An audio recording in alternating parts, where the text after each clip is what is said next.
आज के मेहमान। अथ स्वागतम् शुभ स्वागतम् अथ स्वागतम् शुभ स्वागतम् आनन्द मङ्गल मङ्गलम् आनन्द मङ्गल मङ्गलम् हितप्रियं भारत भारतम् हितप्रियं भारत भारतम् स्वागतम् शुभ स्वागतम् अथ स्वागतम् शुभ स्वागतम्।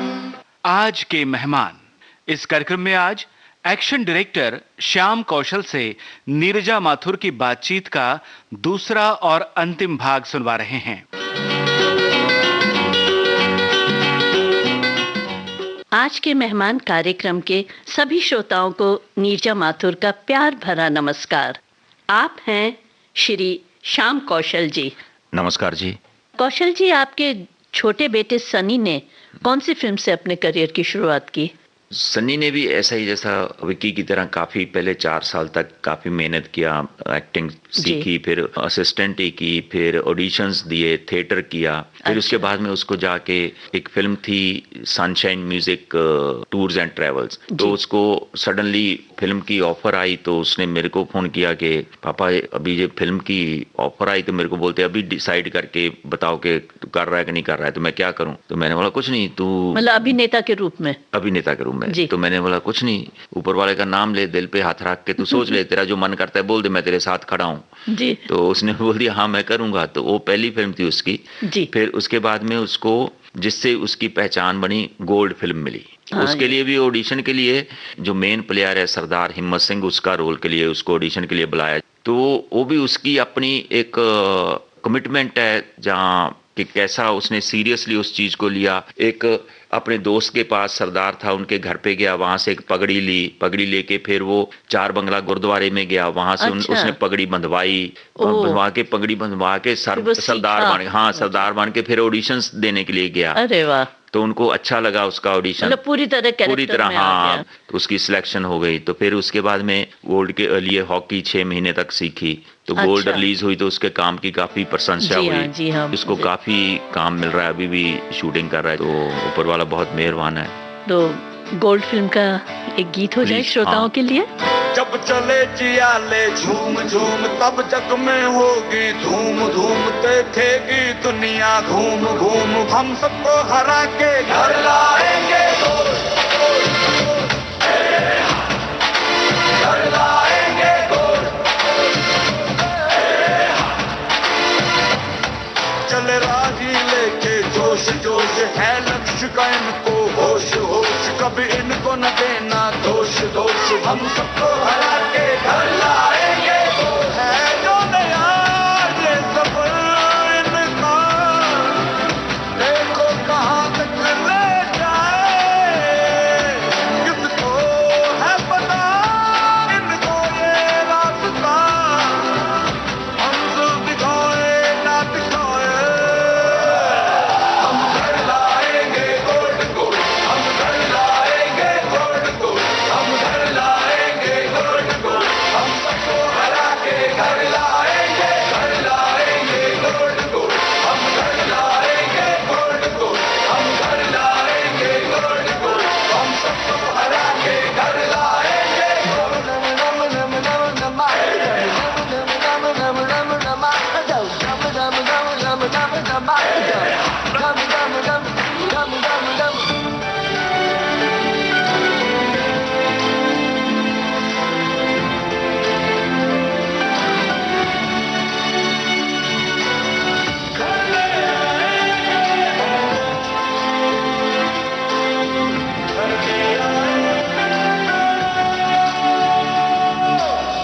कोई रुत हो कोई मौसम, चलते ही जाएंगे हम, रुक सकते ही नहीं जो, हम वो दीवाने, अब हाथों में जो हाथ है, सब साथी सबके साथ है, तो जीत के फिर क्यों ना मुझे तराने है जो नया ये सफर इनका, देखो कहाँ तक ले जाए, किसको है पता इनको ये रास्ता,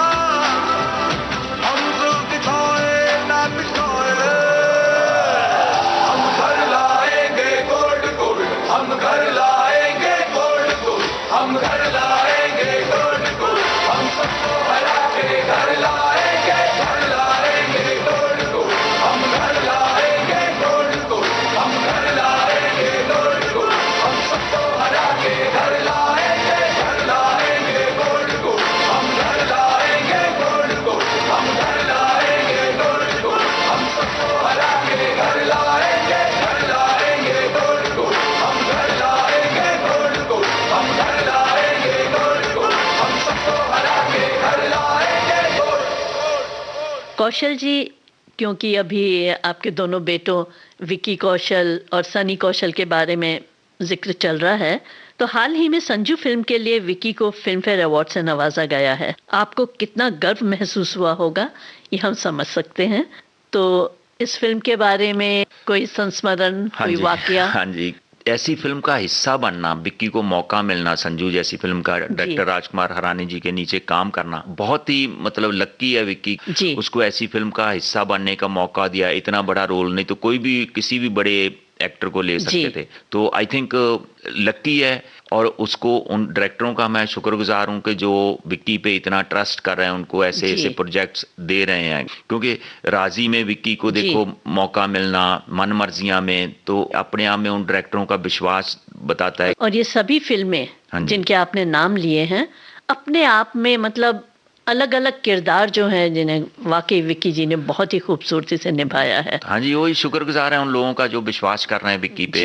और राजू जी के साथ में पीके भी किया, 3 इडियट्स भी किया, तो he is one of the finest directors जो हमारे पास हैं। तो जो संजू फिल्म का गाना है कर हर मैदान फतेह, जो बहुत ही इंस्पायरिंग है, प्लीज अगर आप सुना सके तो। हाँ जरूर, तो श्रोताओं को हम ये गीत सुनाते हैं। पिघला दे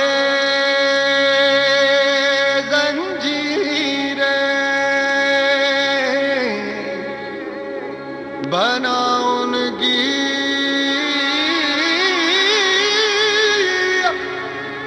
शमशीर, कर हर मैदान फतेह बंदिया,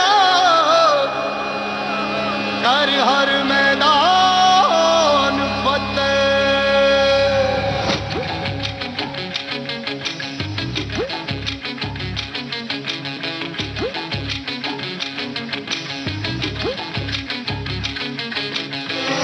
घायल परिंदा है तू, दिखला दे जिंदा है तू, बाकी है तुझ में हौसला।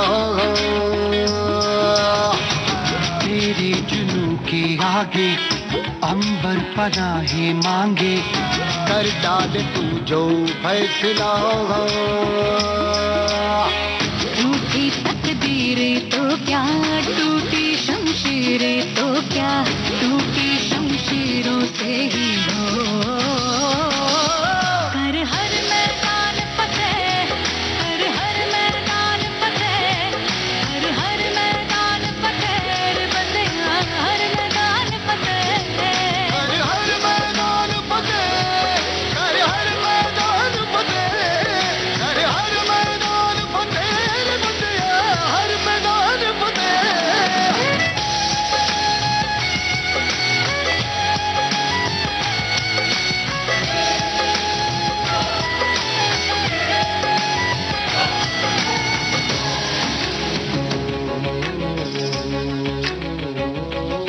इन गर्दिशों के बादलों पे चढ़ के वक्त का गिरेबा पकड़ के, पूछना है जीत का पता, जीत का पता। इन मुट्ठियों में चांद तारे भर के, आसमां की हद से गुजर के, हो जा तू भीड़ से जुदा, भीड़ से जुदा, भीड़ से जुदा। कहने को जर्रा है तू, लोहे का छर्रा है तू, टूटी शमशीरों से ही हो।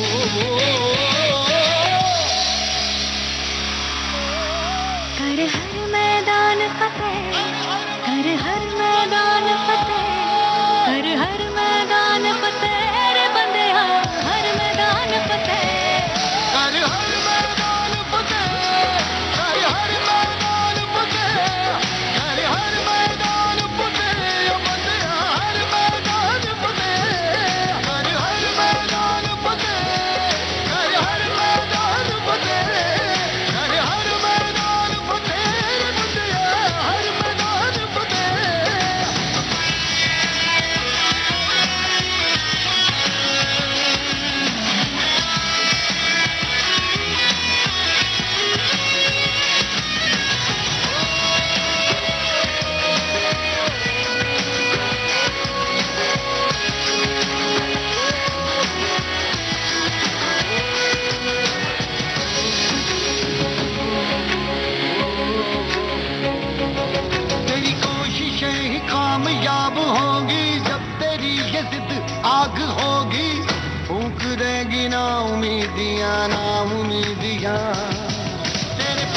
पीछे रास्ते ये चल के बाहों के निशानों में ढल के ढूंढ लेंगे अपना आशियां, अपना आशियां, अपना आशियां।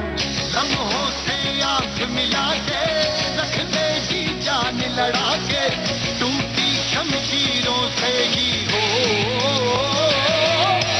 हर मैदान, हर मैदान, हर मैदान, हर मैदान, हर मैदान फतेह, कर हर मैदान फतेह, कर हर मैदान फतेह, फतेह हर मैदान फतेह, कर हर मैदान फतेह, कर हर मैदान फतेह, कर हर मैदान फतेह, फतेह हर मैदान फतेह, कर हर मैदान फतेह, कर हर मैदान फतेह, कर हर मैदान फतेह, फतेह हर मैदान फतेह।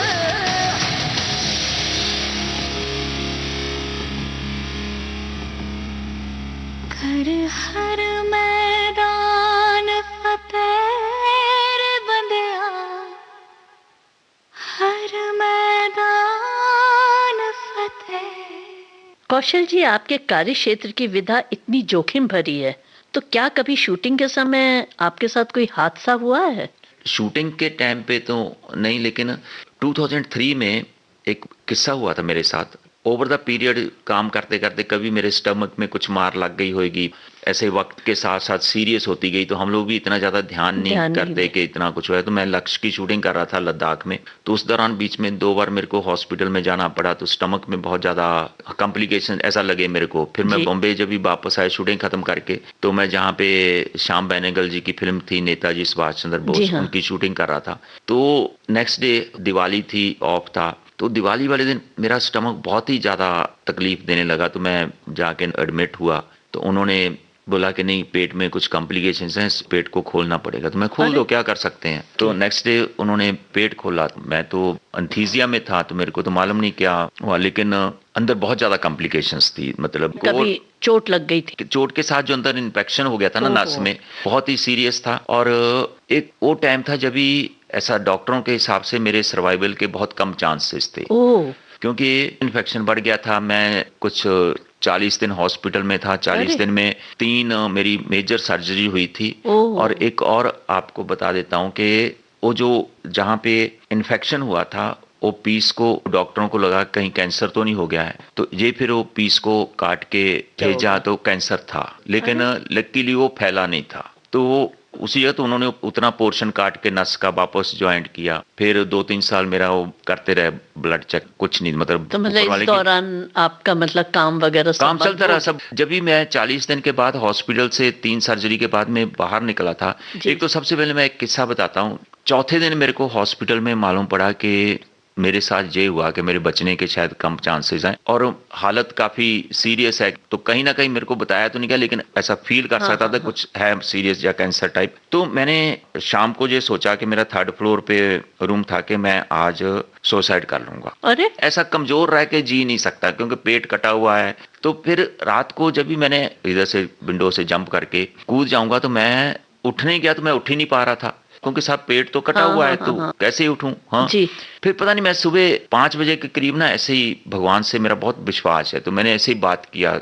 एक फैक्ट है जी कि देखो, मैं गांव से बड़ी गरीब से घर से यात्रा शुरू की थी, तो मेरे को कभी सोचा नहीं था आप मेरे पे इतना मेहरबान होंगे, मेरे को इतना कुछ मिलेगा जी। तो ये 48 ईयर्स में आपने मेरे को जो दिया है वो मेरे सपनों से भी ज्यादा है। प्लीज आप मेरे को ले जाइए, मेरे को कोई गम नहीं है, कुछ नहीं है। I am thankful. मतलब मेरी फैमिली 2 बच्चे हैं, वो भी अभी 10वीं में चलो पल जाएंगे, लेकिन एक ही है कि अगर मेरे को जिंदा रखना है तो कमजोर मत रखना, वीक मत रखना। तो ऐसा बात करके फिर मैं अपने आप में शांति में आ गया था। फिर मेरे को कोई डर नहीं था मेरे मरने का, कुछ नहीं था। उल्टा कोई भी मेरे पास आता था तो मैं उनको हौसला देता था, कोई बस नहीं, बस 2 ऑपरेशन और मैं ठीक हो जाऊंगा। फिर वापस ऑपरेशन के लिए ऑपरेशन थिएटर में लेके जाते थे, तो मैं वेट करता था मेरे को कभी वो एंथीसिया का इंजेक्शन दे, मैं वो फीलिंग लेना चाहता था, मतलब बिना होश से बेहोशी में जाऊं, लेकिन कभी मालूम नहीं पड़ा मेरे को। तो मतलब समझ सकते हैं कि आप जो हमेशा इतना ज्यादा एज ए स्टंट मैन और एक्शन डायरेक्टर के रूप में कितना आपने रोमांचकारी अनुभव हुए हैं, शारीरिक रूप से आपने कितना काम किया है, ऐसे इंसान को अगर इस स्थिति में, तो जाहिर है कि निराशा भरी बातें दिमाग में आएंगी ही, लेकिन उसको भी आपने इतनी अच्छी तरह पॉजिटिव सेंस में लिया है, तो बहुत बड़ी बात। पर जैसे ही मैं हॉस्पिटल से छूटा तो उसके बाद में मैंने सबसे पहले ब्लैक फ्राइडे की शूटिंग शुरू किया, फिर उसके बाद मैं राजस्थान शूटिंग करने के लिए गया, और उसके बाद मेरी लाइफ का सबसे बेस्ट टाइम आया प्रोफेशनली, पर्सनली। सबसे ज्यादा अवार्ड उसके बाद में मिले, फिजिकली सबसे फिट महसूस करता हूँ। तो मैं एक ही बात फिर कहना चाहूंगा, अगर जो भी सुन रहे हैं, कि कभी भी लाइफ में डिप्रेस मत होइए। जैसा मैं आज बोल रहा हूँ कि उस टाइम पे मेरे बचने के चांसेस नहीं थे, कैंसर था, आज 16 साल हो गए, मतलब लाइफ का सबसे अच्छा पीरियड देखा है। तो कभी भी कुछ भी ऐसा हो तो हमेशा पॉजिटिव सोचना, क्योंकि हर रात के बाद फिर सुबह आती है। तो कभी भी डिप्रेस मत होना कि ये डेड एंड आ गया, नहीं। मेरे साथ ऐसा हुआ, उसके बाद में आज हिट हूँ, मतलब अच्छा चल रहा हूँ, फिजिकली बहुत फिट हूँ, तो बहुत खुश हूँ, बच्चे बहुत तरक्की कर रहे हैं। तो कभी भी ये मत सोचना कि कुछ भी मुसीबत आए कि आगे कुछ नहीं, ऊपर वाले ने रास्ता बनाया है, उस ऊपर वाले पे विश्वास रखो और पॉजिटिव रहो। मतलब एक टर्निंग पॉइंट होता है कि वो पहले से बेहतर होता है। अगर कोई भी भगवान ऐसा कुछ सिचुएशन लेके आता है तो वो पहले से आपका टाइम अच्छा ही आएगा। पहले नहीं बताता था कि उस टाइम पे कैंसर, लेकिन आज सबके साथ शेयर करना शुरू कर दिया है। मैंने बोल के रखा है कि अगर मेरे जैसा कोई पेशेंट आता है, प्लीज आप मेरे को बुलाइए, मैं आके उसके सामने खड़ा होऊंगा, वो देखे कि हाँ भाई ये आदमी अगर ठीक हो सकता है तो मैं क्यों नहीं ठीक हो सकता। सही बात है। वो जो डॉक्टर जिन्होंने मेरा ऑपरेशन किया था, आज उनके साथ बड़े भाई की तरह रिलेशन है। मैं सबको इंट्रोड्यूस करवाता हूँ, ये मेरे स्टमक के रीडिजाइनर हैं। लोग कपड़ों के डिजाइनर होते हैं, इन्होंने मेरा स्टमक डिजाइन किया है। और बहुत अच्छे दोस्त भी मिले। सुबह मेरा पेट खोला तो उन डॉक्टरों को मालूम था कि नाना पाटेकर जी मेरे कितने क्लोज हैं। तो नाना पाटेकर जी तभी पूना में थे, उन्होंने नाना जी को फोन किया कि इसकी ऐसी हालात है। तो नाना जी ऑल द वे पूना से सीधा हॉस्पिटल में आए, ऑपरेशन थिएटर में थे, और जब तक मेरे को वापस होश नहीं आया तो साथ में आके हॉस्पिटल में बड़े भाई की तरह। तो ऐसे अच्छे रिलेशन, दोस्त मिले मतलब, और लोगों का प्यार, वो सब चीजें। और बच्चे भी, चाहे 10th में ही था विक्की, जस्ट कॉलेज जाने लगा था, तो बच्चों में एक मैच्योरिटी आई। जो मेरे साथ टीम के लड़के काम करते थे, वो बेचारे इतना उन्होंने साथ में खड़े रहे, वो मेरे लिए एक बड़ा परिवार बन गया। फिर एक और किस्सा, मैं तभी फिल्म साइन की थी अनुराग कश्यप की ब्लैक फ्राइडे, तो उसकी शूटिंग नवंबर में शुरू होनी थी। तो मैं 23 अक्टूबर को एडमिट हुआ था, पूरा नवंबर में हॉस्पिटल में था। तो 2003 का, तो मैंने मैसेज भेजा प्रोडक्शन को मोबाइल से कि प्लीज आप आइए, जो साइनिंग अमाउंट मेरे को दिया है वो ले जाइए, क्योंकि मेरे तो शूटिंग करने के बचने के भी चांस नहीं है। तो अनुराग कश्यप ने मेरे को मैसेज भेजा वापस, नहीं sir, these were the words, sir only you will do the action for this film and we will wait for you. और उन्होंने वेट किया, मेरी शेड्यूल चेंज किया। जब मैं हॉस्पिटल से घर पे आया था, मेरे फिर इमीडिएट मैंने, मतलब दिसंबर फर्स्ट वीक में इसकी ब्लैक फ्राइडे की शूटिंग की थी। मेरे घर में वो वैनिटी बैन भेजते थे, मैं उसमें जाता था, बांद्रा में शूटिंग करके फिर शाम को ड्रेसिंग करवा के आता था। फिर उसके बाद में मैं शूटिंग करने के लिए राजस्थान गया था, मैं खुद ही अपनी ड्रेसिंग कर लेता, तब तक सीख गया था। मतलब सही मायनों में आपने आपका जो प्रोफेशन है उसको आपने अपने व्यक्तिगत जीवन में भी दिलेरी से आपने उसका, आप एक्सेप्ट कर लो जो चीज है, तो ऊपर वाला पे भरोसा है तो शक्ति मिल जाती वहां से। सही बात है। हाँ जी, आपका जिसे कहते हैं ना कि आत्मविश्वास से, एक अंदर से एक विल पावर, वो बहुत काम आती है ऐसे क्षणों में। मेन तो वही है। तो आपने अब जैसे हादसे की बात करी, तो शूटिंग के दौरान सुरक्षा के पर्याप्त साधन नहीं मुहैया होते हैं। ये एक मिथ है, मैं बताता हूँ, उसके बारे में मैं हमेशा बात करता हूँ। आज देखो, हॉलीवुड में भी एक्शन फिल्मों की शूटिंग्स होती हैं, जहां पे भी होती हैं, और जो छोटे मोटे एक्सीडेंट्स है वहां पे भी होते हैं, जहां पे भी होते हैं। एक मैं सिंपल एग्जांपल देता हूँ। अगर आप क्रिकेट खेल रहे हैं या हॉकी खेल रहे हैं, उस गेम की नेचर में ही है कि आपको कभी इंजरी लग सकती, क्योंकि आपने डाइव मारनी है, आपने जंप मारना है, आपके पैर पे थोड़ी लग सकती, हाथ पे लग सकती। इवन गाना भी आप कर रहे हैं, उसमें भी आपको इंजरी हो सकती। बिल्कुल। आप अगर आप चेस खेल रहे हैं तो आप इंजर नहीं हो सकते। जी हाँ। तो एक कुछ चीजें इन, जैसे स्टंट्स में जो चीजें इनबिल्ट हैं कि ये कुछ ऐसा है, क्योंकि आपने कूदना फादना है तो कुछ भी थोड़ी बहुत लग सकती। हाँ। लेकिन एक बात पक्का है, हम लोग कहीं पे भी ये जिसमें थोड़ा सा भी अपने को रिस्क लगता है, वो काम बिल्कुल नहीं कराते। एक्टर इतने समझदार हैं, स्टंटमैन इतने समझदार हैं। सबसे पहले, और मेरा तो एक प्रिंसिपल है कि कोई भी शॉट है, पहले मैं सोचता हूँ अगर मेरा बेटा होता, जो मेरा भाई होता, उससे मैं शॉट ये लेता था तो मैं आगे ये लेता, क्योंकि भगवान ने दिमाग दिया है, आप हर चीज का अल्टरनेट है। पर कुछ चीजें इनबिल्ट है, मतलब इस प्रोफेशन में वो माइनर सा कभी हो जाता है, बाकी अदरवाइज पूरी सेफ्टी का ध्यान रखा जाता है, क्योंकि सबसे पहले तो सेफ्टी मोस्ट इंपॉर्टेंट है। हम वही सोच के और पहले प्रायोरिटी वही लेके चलते हैं हम लोग। तो मतलब इंश्योरेंस होता है आप लोगों का? नहीं, जहाँ पे स्टंट मैनों का इंश्योरेंस नहीं होता, क्योंकि वो बोलते हैं कि आपने डेलिबरेट रिस्क ले रहे हो। पर अच्छा। अभी कभी क्या जी अच्छा हो गया है कि पूरी फिल्म का प्रोडक्शन इंश्योरेंस करवा के रखती है। फिर अगर किसी स्टंटमैन को लगती है तो उसके लिए भी एक प्रोविजन है कि जितने दिन हॉस्पिटल में रहेगा उतने दिन की उसको एक प्रोड्यूसर उसको अच्छे हॉस्पिटल में ट्रीटमेंट करवाता है जब बीमार अपने लगता है, खर्चे पे? अपने खर्चे पे। अच्छा। और उसको मिनिमम मंथली 15 दिन का वेजेस उसके घर पे जाता है जब तक वो अच्छा। काम नहीं वापस रिज्यूम कर सकता। डायरेक्टर्स बहुत हेल्पफुल है, मतलब एक बड़े परिवार की तरह ये काम बहुत करते अच्छी हैं। बात बहुत होगी। अच्छी, हाँ जी। पहले के शुरू के हाँ जी, हाँ जी। जमाने में शायद इतना सारा नहीं, अभी क्या सुविधाएं नहीं हाँ थी। जी, अभी क्या बजट्स बढ़ गए हैं, अच्छे लोग जुड़े हैं, हर कोई सबसे पहले इंसानियत की बात आज करते हैं, उसके सही बाद में बात काम है। की बात करते हैं। सबको बहुत मालूम है अच्छी कि बात। गुडविल अच्छी हो तो उसका कितने बेनिफिट्स होते सही हैं। बात है। हाँ जी। अच्छा कौशल जी, एक्शन डायरेक्टर के रूप में अब तक का आपका सबसे मुश्किल सीक्वेंस कौन सा रहा? ऐसा देखा जाए तो आसान कुछ भी नहीं होता है। रोज सुबह शूटिंग पे जाता हूँ, डरा हुआ ही जाता हूँ कि अच्छा काम हो जाए आज तो। पर जहाँ पे थोड़ा रिस्क फैक्टर होता है ना, तो वहां पे टेंशन होती, क्योंकि दूसरे लोग आप पे विश्वास कर रहे जी। हैं और वो काम कर रहे जी। हैं। आपकी जिम्मेदारी उनकी सेफ्टी की है, लेकिन आप भी एक इंसान हो, आप भी एक टीम पे भरोसा कर रहे हो, जी। तो वो सब चीजें इंटरलिंक्ड हैं, तो वो काफी टेंशनें होती हैं। एक फिल्म की थी मणि रत्नम जी के साथ, रावण, जिसमें क्लाइमैक्स में एक बड़ा हाइट पे लकड़ी का ब्रिज बना है, कभी आधा टूट जाता है। उसके ऊपर अभिषेक बच्चन और विक्रम साउथ के एक्टर वो जी। फाइट करते हैं, फिर पृथ्वीराज भी, और नीचे 5000 फीट गहरी खाई अरे, है, तो अच्छा। ऊपर भी लेके जाते थे, तो क्रेन से रस्सी से, मतलब ऊपर पहले मेरी स्टंट के लड़के जाते थे और रिहर्सल जी। करते थे कैमराज के लिए, फिर एक्टर जाते थे। हाँ, हाँ। तो वो जो मोमेंट्स होती ना, मैं कितनी बार सच्ची जैसे ही में। शॉट ओके होता था मैं साइड में जाके रो देता था, मतलब क्योंकि ऐसा ओह। लगता था आपको हार्ट अटैक आ जाएगा, क्योंकि वो सब एक दूसरे के फेथ पे हम लोग काम सही कर रहे बात हैं। है। और जब भी मैं खुद स्टंट करता था मेरे को कभी परवाह नहीं हुई थी, क्योंकि मेरी लाइफ है। आज दूसरे मेरे पे विश्वास कर रहे हैं, वो जो सही है। फीलिंग है ना कि आप पे विश्वास रहना चाहिए, वो फीलिंग कभी कभी बहुत किलिंग होती है। फिर अभी बाजीराव मस्तानी में जो पहला वॉर का सीक्वेंस किया, जी। उसमें 3 दिन तक 300 घोड़े, 500 लोग इन्वॉल्व थे। अभी घोड़ों को छोड़ा है दोनों तरफ से, वो लड़ रहे हैं, उसमें कोई नीचे गिर जाए, कुछ हो जाए, तो वो जो जब तक शॉट होके सबका ये नहीं आ जाता था, मेरे असिस्टेंट सिग्नल एवरीथिंग होके, तो आपकी जान पे वो बनी रहती सही है, बात है, सांस अटकी रहती, जी क्योंकि हाँ। फिर ऊपर से जब भी मुश्किल कहाँ थी, जब भी आपने जो इतनी सारे सोल्जर बनाए हैं, वो प्रोफेशनल स्टंटमैन तो है नहीं, लोकल राइडर्स हैं, उनसे काम लेना है, जी। उनको कैसे जो आप चाहते हैं कम्युनिकेट करना है, जी। वो सब चीजें काफी वो भी करवानी हाँ, उनसे। वो मुश्किल होती सही है, बात बीच है। में चैलेंज। नहीं, बहुत ही दिलेरी का काम है, बहुत ही जिम्मेदारी, बहुत बड़ी जिम्मेदारी ज्यादा, हाँ जिम्मेदारी जी, होती हाँ है जी, हाँ जी। जी। और कौशल जी, क्यों ना एक गाना हो जाए स्पीच? मेरा बहुत फेवरेट गाना है, एक दिन बिक जाएगा माटी के मोल। हम श्रोताओं को धर्म करम का ये गीत सुनाते हैं। हाँ जी। एक दिन बिक जाएगा माटी के मोल, जग में रह जाएंगे प्यारे तेरे बोल।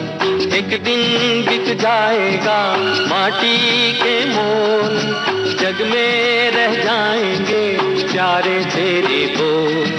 दूजे के होठों को देकर अपने गीत, कोई निशानी छोड़ फिर दुनिया से डोल। एक दिन बिक जाएगा माटी के मोल, जग में रह जाएंगे प्यारे तेरे बोल। ला ला ला ला ला ला ला ला ला ला ला ला।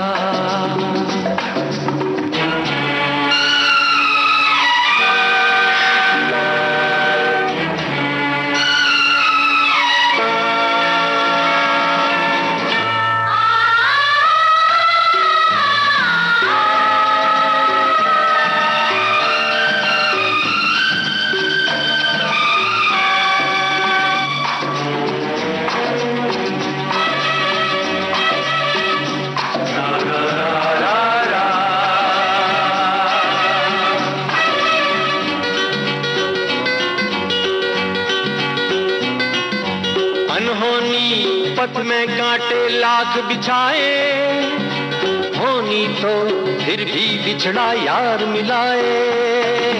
अनहोनी पथ में कांटे लाख बिछाए, होनी तो फिर भी बिछड़ा यार मिलाए।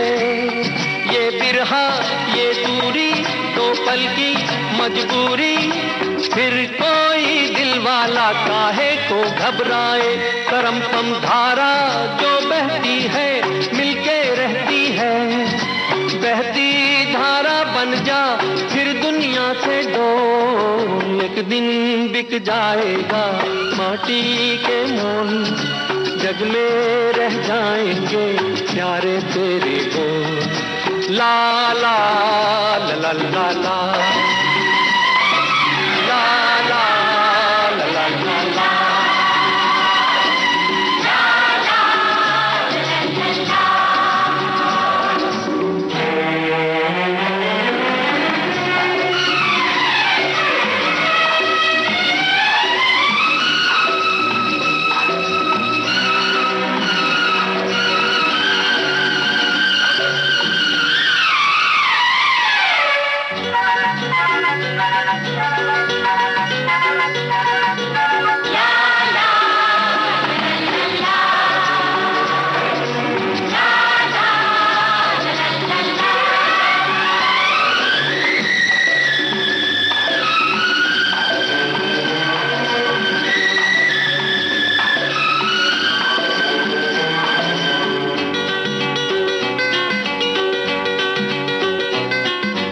पर्दे के पीछे बैठी सांवल गोरी, थाम के तेरे मेरे मन की डोरी, पर्दे के पीछे बैठी सांवल गोरी, थाम के तेरे मेरे मन की डोरी, ये डोरी ना छूटे ये बंधन ना टूटे, भोर होने वाली है अब रहना है थोड़ी, करम तम सर को झुकाए तू बैठा क्या है यार, गोरी से नैना जोड़ फिर दुनिया से डोल, एक दिन बिक जाएगा माटी के मोल, जग में रह जाएंगे प्यारे तेरे बोल, तुझे के होठों को देकर अपने गीत, कोई निशानी छोड़ फिर दुनिया से डोल, एक दिन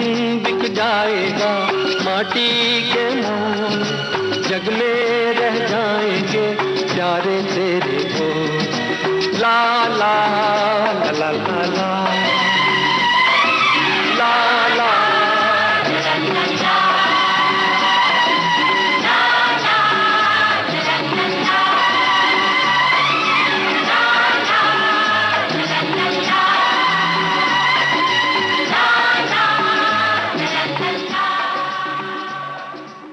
कौशल जी, आपको कई अवार्ड से भी नवाजा गया है, आपको अब तक अलग अलग कितने अवार्ड्स मिल चुके होंगे? काफ़ी है, मतलब एज एन एक्शन डायरेक्टर तो अगर बिगनिंग से हिस्ट्री से देखें तो सबसे मैक्सिमम अवार्ड्स मेरे को मिले हैं, पर मेरा एक मानना होता है जे हम सब एक टीम की तरह काम करते हैं, तो जैसा आज मेरे को फिल्म फेयर 5 अवार्ड मिल चुके हैं। अगर मैं गलत नहीं हूँ तो किसी एक्शन डायरेक्टर को मिले हुए शायद सबसे ज्यादा हाँ जी आपको मिले हाँ जी। तो मैं तो ये मान के चलता हूँ कि फिल्म मेकिंग जो है वो डायरेक्टर्स मीडिया है, तो मैं तो शुक्रगुजार हूँ उन डायरेक्टरों का जिनकी वजह से ये अवार्ड मिले और उन्होंने मेरे को साथ में काम करने का मौका दिया। 5 आईफा अवार्ड मिल चुके हैं, फिर स्क्रीन अवार्ड्स, तो ऐसा मतलब अवार्ड्स के मामले में ऊपर वाला बहुत मेहरबान रहा है। जब भी गांव से आया था सोचा नहीं था फिल्म लाइन में आऊंगा। मैं एक और आपके साथ किस्सा शेयर करता हूँ। जरूर।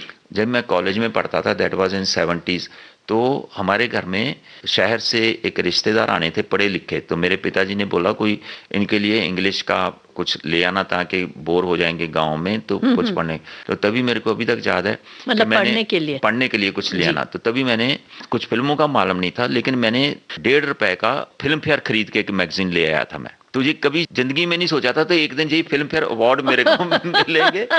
और फिर वो जो मैगजीन था वो घर में 3-4 साल तक बड़ा ऐसा शो से पड़ा रहता था, जो भी आता था मेहमान सामने वो इंग्लिश का रखते थे कि हाँ भी जैसे पढ़ने के लिए। तो मेरे को लगता है मैंने उसका एक एक लफ्ज पढ़ दिया होगा। अच्छा, आपको कौन सी फिल्म के लिए सबसे पहले अवार्ड मिला? अगर ऐसा तो मेरे को पहली फिल्म प्रहार के लिए मेरे को बेस्ट न्यू एक्शन डायरेक्टर का एक सलाम बॉम्बे अवार्ड होता था तभी। अच्छा। तो उन्होंने मेरे को प्रहार के लिए बेस्ट न्यू एक्शन डायरेक्टर का अवार्ड दिया था। फिर मेरे को अशोका के लिए संसूई बेस्ट एक्शन डायरेक्टर अवार्ड, फिर उसके बाद में ऊपर वाले की दुआ लाइन से लग गई। तो आपकी किसी अवार्ड विनिंग फिल्म का एक गीत हो जाए। हाँ जी, 2 साल पहले रिलीज हुई बाजीराव मस्तानी का, मेरे जी। को बहुत अच्छा ऑनर है, तड़ तड़ गाना है ना जो। चलिए हम पेश करते हैं श्रोताओं के लिए। बजने दे धड़क धड़क ढोल ताश धड़क धड़क भंडारा छिड़क छिड़क मल्हारी, धड़क धड़क भड़क साली चटक मटक फटक साली, दुश्मन की देखो जो फाट लावली।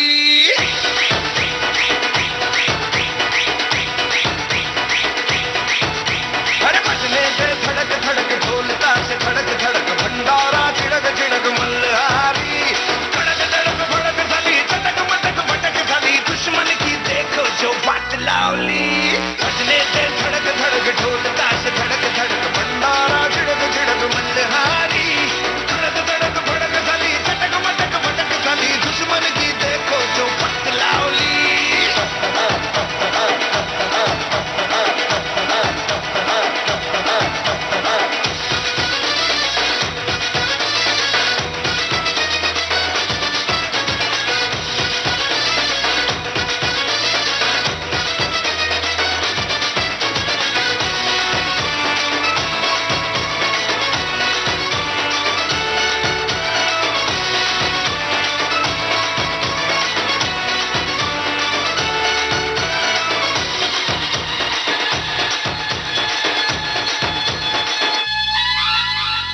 धीरे धीरे बड़ी चली है जो थी चिंगारी, छोटी चिंगारी, बड़ी बड़ी बड़ी बड़ी बड़ी बड़ी है मन की अलमारी। आज अलमारी हुई सतरंगी, साली सतरंगी हुई सतरंगी थी जो ये रात काली। ए बड़क डड़क बड़क साली चटक मटक बटक साली, दुश्मन की देखो जो बात लावली।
कौशल जी, आपने बाजीराव मस्तानी, अशोका और पद्मावत जैसी पीरियड फिल्में की हैं, तो उनमें उस जमाने के एक्शन दिखाने के लिए आपको कैसी तैयारियां करनी पड़ी? क्या होता है ना कि एक्शन फिल्म में कैसा होना चाहिए वो उसकी कहानी तय करती है। तो सबसे पहले तो कहानी पढ़ता हूँ, डायरेक्टर से सुनता हूँ, फिर वो दिमाग में कि हाँ भी इसमें कैरेक्टराइजेशन कैसी है, तो वो सब चीज़ें डिक्टेट करती हैं कि एक्शन कैसा होना चाहिए। फिर जैसा अभी पीरियड फिल्म है तो पीरियड फिल्म का कहीं ना कहीं थोड़ा स्टडी करना पड़ता है कि उस टाइम पे क्या आर्ट चलती थी। हमारे बहुत से डिपार्टमेंट्स होते हैं, जैसे आर्ट डिपार्टमेंट्स है, तो वो स्टडी करते हैं कि कैसी तलवारें थी, क्या वेपन्स उस टाइम पे थे, कॉस्ट्यूम कैसी थी, तो वेपन्स ये थे जब उस टाइम पे कुछ ना कुछ कहीं रेफरेंस को ये वेपन ज्यादा यूज करते थे, तो उस हिसाब से फिर उसको डिजाइन, फिर एक्शन डिजाइन करते समय मेन ध्यान रखा जाता है कैरेक्टराइजेशन और कहानी का कि ये कैरेक्टर इसमें कौन प्ले कर रहा है। अगर बाजीराव प्ले कर रहा है तो उसमें कितनी ताकत थी, वो कैसा था, कितना अजाइल था, मेंटली कितना शार्प था, दिमाग का भी यूज होना चाहिए साथ में। जब भी कोई एक्शन डिजाइन करते समय साथ में दिमाग और शारीरिक शक्ति का दोनों का यूज होना चाहिए। तो वो जो एक्शन या जो भी वो एक्शन ही कहूंगी, हाँ जी, वो जो करते हैं तो वो आप अपनी इमेजिनेशन से, मतलब इतिहास में या उसमें कुछ फोटो होती होंगी या कि कैसे उस जमाने में युद्ध हुआ करते थे, तो इसमें आपके इमेजिनेशन ज्यादा होती है या आपका रिसर्च भी?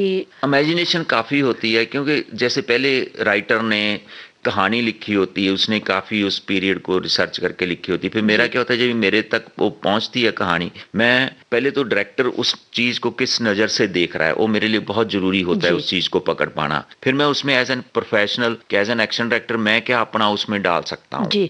करेक्ट है, क्योंकि मेरा काम ही वही, हर वक्त दिमाग उसी में लगा रहता है कि कैसे उसको और इंटरेस्टिंग, कैसे इमोशनल जाओ बना सकते हैं। फिर डायरेक्टर के साथ बैठता हूँ अपनी इनपुट्स के साथ, फिर हम लोग एक ऐसा सीक्वेंस होएगा, फिर उसका हो जाता है आगे मेरा काम कि ये लोगों तक कैसे पहुंचेगा। फिर उसका एक स्टोरी बोर्डिंग होता है, मेरा ही काम होता है स्टोरी बोर्ड वाले को बुला के, वो जो डिजाइन करते हैं, फिर उसकी स्टोरी बोर्डिंग होती है कि ऐसे ऐसे प्रेजेंट करेंगे। फिर वो सब डायरेक्टर के साथ, सब डिपार्टमेंट्स के साथ शेयर होता है कि ऐसे ऐसे। फिर ऊपर से डीओपीज जो हमारे होते हैं, डायरेक्टर ऑफ फोटो, उनकी अपनी इनपुट्स आती हैं कि और थोड़ा लाइट के हिसाब से या कुछ ऐसे शूट करने को, सब डिपार्टमेंट्स मिलकर काम करते हैं। तो फाइनली मेन होता है कि प्रोडक्ट कैसे अच्छी बने और लोगों तक कैसे अच्छा पहुंचे। तो अमूमन कितना समय लग जाता है इस डिजाइनिंग में, या ये पूरा जिसे कहते हैं प्री प्रोडक्शन काम में? टाइम काफी जाता है उसके लिए। पहले सोचना मतलब आप घर पे बैठ के जब भी मौका मिलता है आप सोचते रहते हो, स्ट्रक्चर तैयार करते हो, तो स्टोरी बोर्डिंग, तो एक सीक्वेंस लिए कभी कभी है नहीं टाइम, मतलब 2 हफ्ते से 3 हफ्ते भी लग जाते हैं, बड़ा सीक्वेंस है।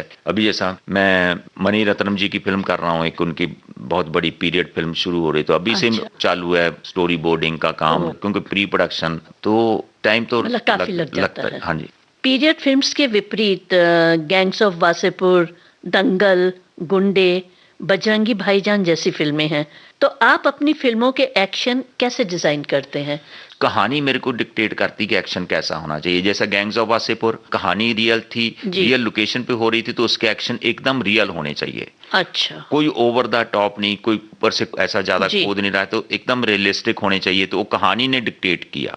तो आप जैसे असली जगह पे, असली जैसे आपने बताया रियल इंसिडेंट्स को लेके, तो क्या आप वहाँ के उन लोगों से मिले, उनसे पहले मतलब बात करी कि किस तरह से वो झगड़े या वो हुए होंगे, या आप अपनी इमेजिनेशन से आपने वो नहीं, अपनी कहानी को फॉलो करते हैं हम लोग, क्योंकि लोग एक कहानी देख रहे हैं। करेक्ट है, उस जगह पे बहुत कुछ हुआ होगा, लेकिन हम लोग एक 2.5 घंटे की कहानी को लेके चढ़े हैं, तो जो स्टोरी के हिसाब से क्या होना चाहिए, कैसे, क्योंकि लोग उसमें थिएटर में बैठे हैं, उसके साथ जुड़े हैं, तो उसके कैरेक्टरों के साथ जुड़े हैं, तो उसमें कैसे वो एक्शन होना चाहिए, कैसे अच्छे ढंग से, कैसे इंटरेस्टिंग वे से होना चाहिए, तो उसको पकड़ के चलते। जैसा गैंग्स ऑफ वासेपुर हो गया, दंगल में एक अलग कहानी, वो भी बड़ी ईमानदारी की कुश्तियां लड़ रही हैं, उसकी ईमानदारी लोगों तक पहुंचनी चाहिए कि अगर वो लड़कियां नकली लगे कि कुश्तियां लड़ रही हैं, या कुछ भी हमारी टेक्निक में भी लोगों तक पहुंचाने में भी नकलीपन लगे, तो वो लोग जुड़ेंगे नहीं। फिर जैसा ये रियल स्टोरीज हो गई, जैसा फिर अगर हम बात करें क्रिश की, तो क्रिश में लार्जर देन लाइफ करेक्टर है, तो उसमें रियल हो नहीं सकता है। जी हाँ। तो उसको, आपको कहानी को करेक्टरों के हिसाब से, कहानी की जरूरत के हिसाब से आपका एक्शन भी लार्जर देन लाइफ होएगा, कहानी से हटके नहीं कुछ भी होना चाहिए। अच्छा, आपने हिंदी फिल्मों के अलावा और कौन कौन सी भाषा की फिल्में करी हैं? जैसे शुरुआत तो मैंने बता दिया, मलयालम फिल्म, फिर तेलुगु फिल्म भी किया, तमिल भी किया मनी सर के साथ, पंजाबी फिल्में किया, क्योंकि मैं पंजाब का रहने वाला हूँ। मैंने एक नियम बनाया है, हर 2 साल में एक पंजाबी फिल्म करता हूँ अच्छी कोई। जैसे लास्ट ईयर भी मैंने सज्जन सिंह रंगरूट की थी, जिसकी शूटिंग हम लोगों ने लंदन की, फिर पंजाब में भी की। फिर कुछ बाहर की फिल्में भी करता हूँ। कोई अंतर्राष्ट्रीय फिल्म? अंतर्राष्ट्रीय फिल्म, हाँ जी, क्योंकि 13-14 साल पहले एक फिल्म से जुड़ने का मौका मिला था, one night with the king. उसमें मतलब ये तो ड्रीम कम ट्रू था। तो मैंने कभी किसी टाइम पे मैग्नेस गोल्ड देखी थी, तो उसमें उमर शरीफ थे, तो मेरे को उमर शरीफ के साथ काम करने का मौका मिला। अरे वाह। जहाँ पे जोधपुर में शूटिंग किया था, तो मेरे को बोलते थे he is my Indian friend. तो उमर शरीफ के बारे में यह है कि फर्स्ट इंटरनेशनल स्टार। तो उसके बाद में फिर मैंने और भी फिल्में की, तो अच्छा है क्योंकि अलग अलग तरह की फिल्में करते हैं, अलग अलग लोगों के साथ काम करते हैं, सीखने को मिलता है उनका काम करने का ढंग, हमारा काम करने का ढंग। फिर स्लम डॉग मिलियनेयर की, अच्छा, वो भी आपने ही करी है? हाँ जी। तो बहुत अच्छा एक्सपीरियंस होता है, काफी हाँ जी। तो उस फिल्म का एक गाना हो जाए कौशल जी प्लीज। वो जय हो तो बहुत अच्छा गाना है, बहुत अच्छा इंस्पायरिंग है। तो आइए श्रोताओं, हम आपको फिल्म स्लम डॉग का ये गीत सुनाते हैं।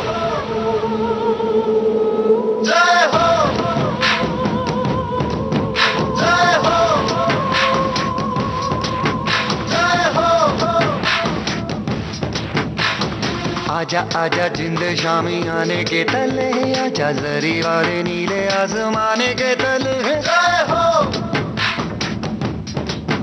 जय हो, आजा आजा जिंद शामी आने के तले, आजा जरी वाले नीले आसमाने के तले। जय हो जय हो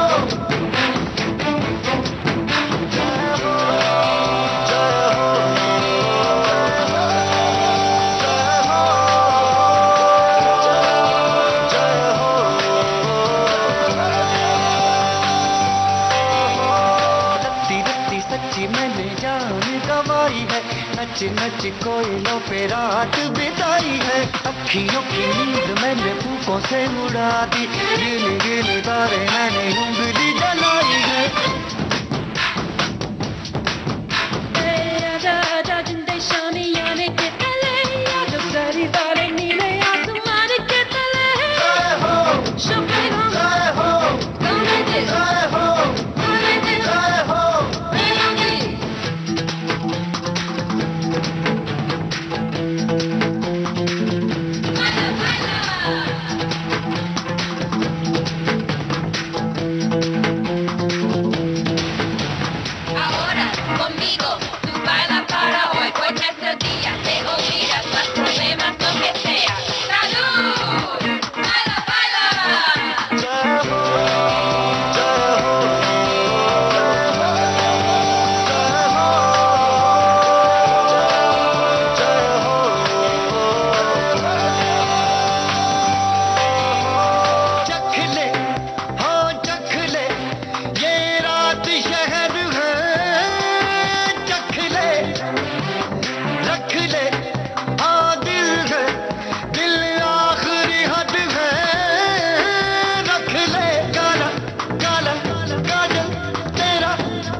आजा जिंदे शामी आने के तले, आजा जरी वाले नीले आसमाने के तले। जय हो जय हो,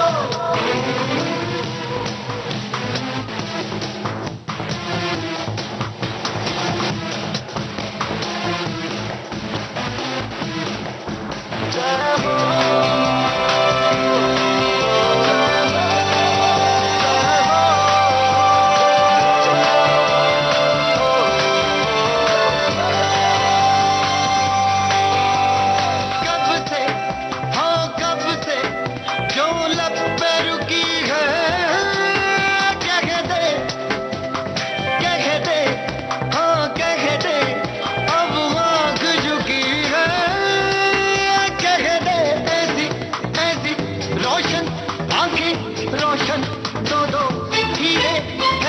आजा आजा जिंदे शामी आने के तले, आजा हरी वाली नीले आसमां के तले। जय हो शुक्रिया, जय हो कामदे, जय हो कामदे, जय हो बेकुदी, जय हो बाला बाला, जय हो बाला बाला, जय हो बाला बाला, जय हो। कौशल जी, पहले की फिल्मों और आज की फिल्मों के स्टंट और एक्शन, इनमें समय के साथ साथ क्या बदलाव आए हैं? अगर 80s की बात करें, 80s की या 70s की, उस टाइम पे देखो आप, टिपिकल स्टोरी टेलिंग मोस्टली फिल्मों में होता था कि विलन है, हीरो है, तो इंटरवल से पहले 2-3 फाइट्स होनी है, फिर विलन की इंट्रोडक्शन हुई तो फाइट होएगी, हीरो की इंट्रोडक्शन हुई तो फाइट होएगी। तो फिर मोस्टली 80% फिल्मों में हीरो की बहन को जब माँ को उठा के भाग जाएगा, किसी गोडाउन में जाके बांध देगा, हीरो आएगा बचाएगा। फिर डाकुओं की फिल्में तो घोड़े वोड़े, तो ऐसा एक टिपिकल रिवेंज वेंडेटा वाली फिल्में होती थी। तो उसी हिसाब से एक्शन होता था, और तभी लोगों को टीवी नहीं था तो लोगों को ये मालूम भी नहीं था फिल्में कैसे बनती हैं। जी हाँ। लेकिन 90s से क्या हो गया, पूरा चेंज हो रहा है। 90s से आगे अभी तक का 90 के दशक से कहानी कहने का ढंग चेंज हो गया। ना तो अभी टिपिकल हीरो है ना विलन है, वैसी स्टोरी टेलिंग रही है, करेक्ट है। फिर लोगों को बहुत सारी चीजें टीवी के थ्रू मालूम पड़ गई कि फिल्में शूटिंग कैसे होती है, आप उनको चीट नहीं कर सकते। आज जो एक्शन में रियलिस्टिक देखना चाहते हैं कि हीरो ने कई जे किया सब, आज हमारे पास वो साधन आ गए कि हम हीरो से कोई भी स्टंट करवा सकते हैं। फिर कंप्यूटर ग्राफिक्स आ गए हैं, वीएफएक्स जिसको बोलते हैं, उससे बहुत सारी चीजें स्क्रीन पे बहुत वो डेंजरस लगेगा, वो चीजें सेफली करवा सकते हैं। मतलब आपको लेकिन चूज करना आना चाहिए एज एन एक्शन डायरेक्टर, हम कि आपको मालूम होना चाहिए मैं कहाँ पे इस चीज की हेल्प ले सकता हूँ। जी हाँ, जैसे पुराने फिल्मों में देखे तो बैक प्रोजेक्शन हुआ करता था। हाँ, तो वो बहुत नकली लगता था, लेकिन तब उतनी तकनीक भी नहीं थी, तो लोगों को वही एंजॉय करते थे। लेकिन आज आप वही करो तो लोग बोलेंगे ये क्या कर रहे हैं, बचकाना लगेगा। और अब तो हिंदुस्तान में भी इस कंप्यूटर की तकनीक का काफी विकास हो गया है। हाँ जी, हिंदुस्तान की बात आई है तो कोई देशभक्ति का गीत हो जाए। डेफिनेटली, मेरे को हमेशा बहुत अच्छा गाना लगता है। देखो मनोज कुमार जी का पूरे पश्चिम का जीरो ही दिया मेरे भारत ने। जब जीरो दिया मेरे भारत ने,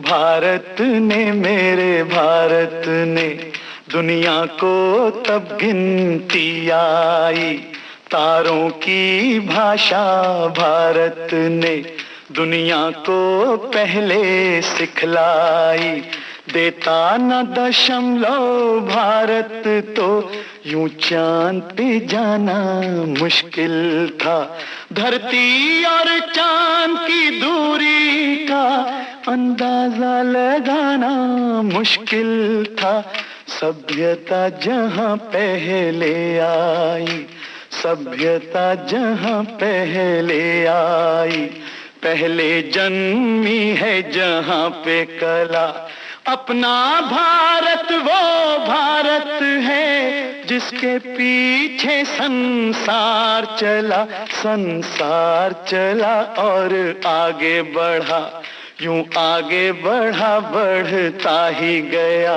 भगवान करे ये और बढ़े, बढ़ता ही रहे और फूले फले, बढ़ता ही रहे और फूले फले। चुप क्यों हो गए? और सुनाओ।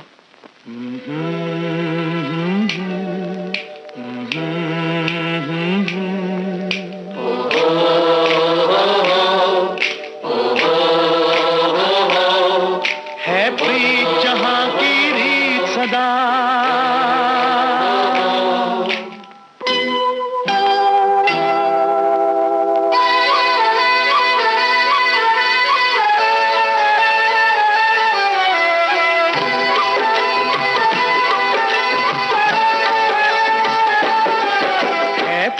जहां की रीत सदा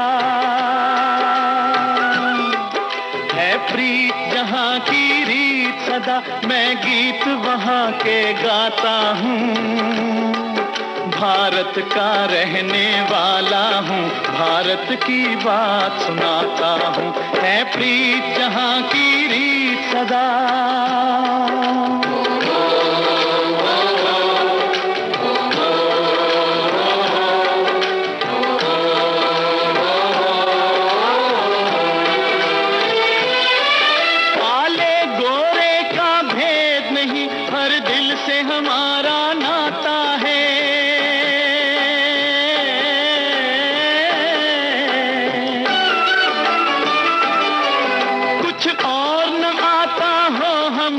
हमें प्यार निभाना आता है,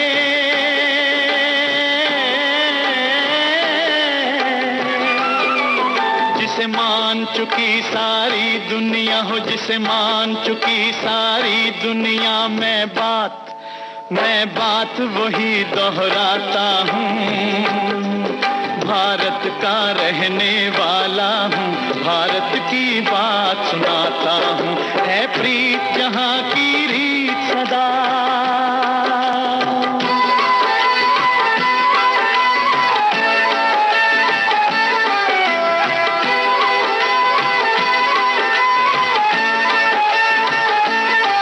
जीते हो किसी ने देश तो क्या, हमने तो दिलों को जीता है,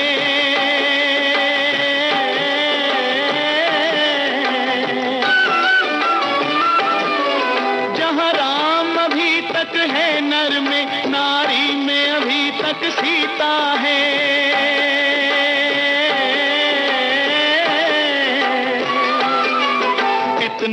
पावन है लोग जहाँ, इतने पावन है लोग जहाँ, मैं नित नित शीश झुकाता हूँ। भारत का रहने वाला हूँ, भारत की बात सुनाता हूँ।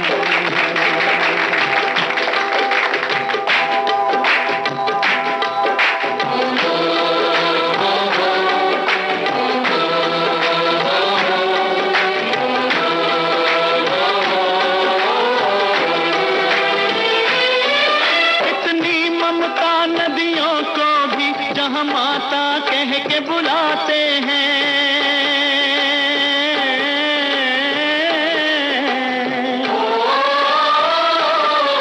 कितना आदर इंसान तो क्या पत्थर भी पूजे जाते हैं।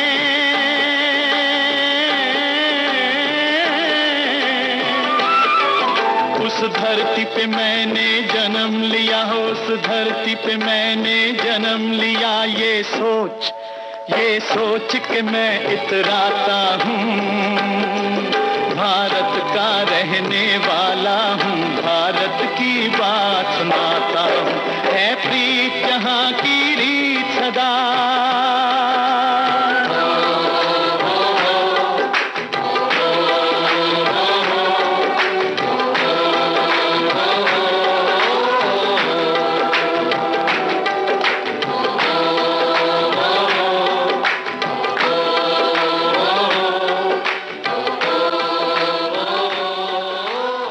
देशभक्ति की बात हो रही है तो हाल ही की एक देश प्रेम, एक्शन और आधुनिक तकनीक के उपयोग से भरपूर फिल्म उरी का जिक्र ना हो, ये कैसे हो सकता है? तो श्याम कौशल जी, क्या आप भी इस फिल्म से जुड़े हैं? नहीं, मैं इस फिल्म से नहीं जुड़ा हूँ, मतलब नॉट एज ए टेक्नीशियन, पर एक ढंग से जुड़ा हूँ क्योंकि मैं उस फिल्म के हीरो का बाप हूँ। विक्की कौशल उस फिल्म के हीरो हैं, तो सबसे ज्यादा जुड़ा हूँ एक किस्म से। और बहुत ही बेहतरीन फिल्म थी वाकई, मतलब जो सर्जिकल स्ट्राइक का जो उसका कवरेज है, जिसे कहना चाहिए कि दर्शक एक सेकंड के लिए भी टस से मस नहीं हो। कई बार ऐसा होता है कि बोरिंग सीन चल रहा है, चलो बाहर हुआ आते हैं, वो नहीं, बहुत ही बेहतरीन फिल्म। मतलब हैट्स ऑफ, एक इज ए डायरेक्टर्स मीडिया, तो hats off to the director और hats off to the producer के जिन्होंने मिलके विश्वास किया, फिर विक्की पे विश्वास किया। विक्की की भी ऑनेस्टी सामने के ही तो लगता है कि कमांडो है। यंगस्टर्स की इनकी मेहनत ना, क्योंकि सभी नए लोग ही जुड़े थे और उन्होंने जो पूरा कश्मीर क्रिएट किया है सर्बिया में, जहाँ पे तो इट वर्क, मतलब लोगों को जो फिल्म की कहानी की ईमानदारी थी वो लोगों को बहुत अच्छी लगी। एक्शन भी जिस ढंग से किया बहुत अच्छा लगा। नहीं तो हमेशा मेरे को ये सुनने को मिलता था, आपका बेटा है, कहीं को थप्पड़ तो किसी को मारता नहीं है, संजू राजी, और उसके बाद में ये नहीं बोल रहा है एक्शन डायरेक्टर का बेटा है तो वो एक्शन नहीं कर रहा है। मैं बताता हूँ कि जब भी किसी फिल्म की नरेशन होती है, स्क्रिप्ट आती है, तो मैं बच्चों पे छोड़ देता हूँ कि आप अपना पहले डिसीजन लीजिए। फिर कभी कभी उनका होता है कि बोलते नहीं पापा आप ये स्क्रिप्ट पढ़ो, तो आप अपनी सेकंड राय हमको दो। तो नरेशन के टाइम पे आप नहीं बिल्कुल भी नहीं, क्योंकि मैं नहीं बैठता हूँ, उनकी पहले राय इंपॉर्टेंट। तो फिर जब ये उड़ी की स्क्रिप्ट थी तो विक्की ने मेरे को, पापा आप जरा इसको पढ़ो, मेरे को सेकंड ओपिनियन चाहिए। तो जब मैंने स्क्रिप्ट पढ़ी तो मैंने विक्की को यही बोला था कि this is the best script जो तेरे सामने आई है। और वाकई बहुत ही बेहतरीन फिल्म बनी है। और वो जो डायरेक्टर हैं उसके आदित्य धारे, उन्होंने इतना अच्छा काम किया है, कैमरामैन ने इतना अच्छा काम किया है, एक्शन डायरेक्टर ने। आपको फिल्म नहीं लगती, आप लगता है कि आप उसी का हिस्सा हो। सही मतलब बात, इतनी ईमानदारी दिखती है उसमें। तो हम उसी फिल्म का एक गीत सुनाए? हाँ जी प्लीज। वो छल्ला है, बहुत ही इंस्पायरिंग गाना है। जी हाँ। मैं लड़ जाना है लहू में एक चिंगारी, जिद से जुनू तक है जाना, हर कतरा बोल रहा।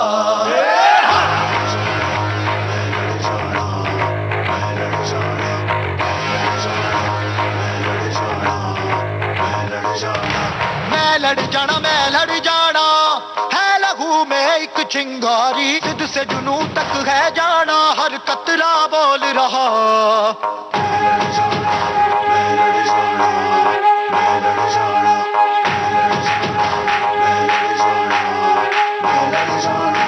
मैं लड़ जाना है लहू में एक चिंगारी, जिद से जुनू तक है जाना, हर कतरा बोल रहा।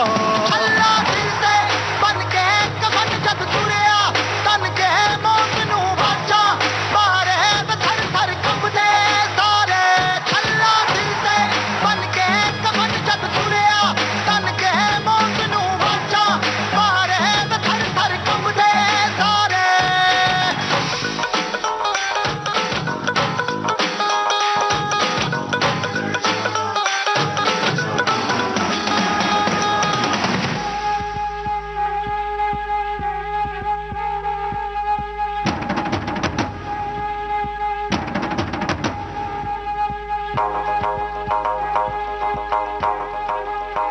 ये दिल की मशालें जोश से जला के जलती लपटों को हमने हाथों में है थाम लिया।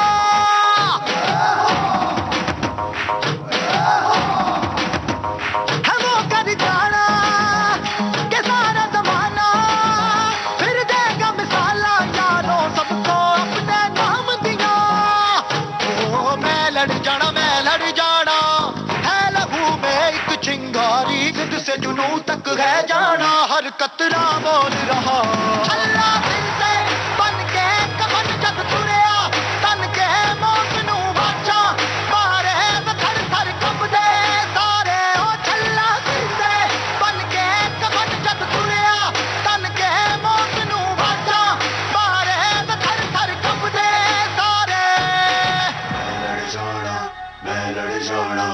श्याम कौशल जी, आपसे बातें करने और दिलचस्प किस्से सुनने में समय का पता ही नहीं चला। एक आखिरी सवाल और पूछना चाहूंगी। अपने तजुर्बों द्वारा दुनिया भर में हमारे श्रोताओं से आप क्या कहना चाहेंगे? मैं तो बहुत छोटा सा आदमी हूँ, कुछ ऐसा राय तो नहीं दे सकता, पर जो मैंने जिंदगी में देखा है उसके बेसिस पे कुछ एक दो बात बोलना चाहूँगा। एक तो ये कि जो आपका प्रेजेंट है उसके लिए ईमानदार रहें तो आपका फ्यूचर डेफिनेटली बेटर होएगा। बहुत टाइम होता है कि हम अपने फ्यूचर के बारे में सोच के आज के प्रेजेंट की एनर्जी वेस्ट कर देते हैं। मैं तो 2 साल बाद ये बनूंगा वो बनूंगा, लेकिन हमने प्रेजेंट में अगर कुछ नहीं किया तो फ्यूचर का कैसे हम सोच सकते हैं। तो मेरा एक ही मानना है कि अपने प्रेजेंट के लिए ईमानदार रहिए और फ्यूचर अपने आप आज से बेटर होएगा। और भगवान के नेक्स्ट माँ बाप के आशीर्वाद हैं, उनकी ब्लेसिंग्स लीजिए, ईमानदार रहिए, बस यही मेरा कहना है। बहुत ही अच्छी बात कही है आपने। कौशल जी, आपसे बातें करके और पर्दे के पीछे होने वाली मेहनत और लगन के बारे में जानकर बहुत अच्छा लगा और मुझे यकीन है श्रोताओं ने भी इसका लुत्फ उठाया होगा। आपने अपना कीमती समय हमें और विविध भारती के हमारे श्रोताओं को दिया, इसके लिए आपका बहुत बहुत धन्यवाद। धन्यवाद।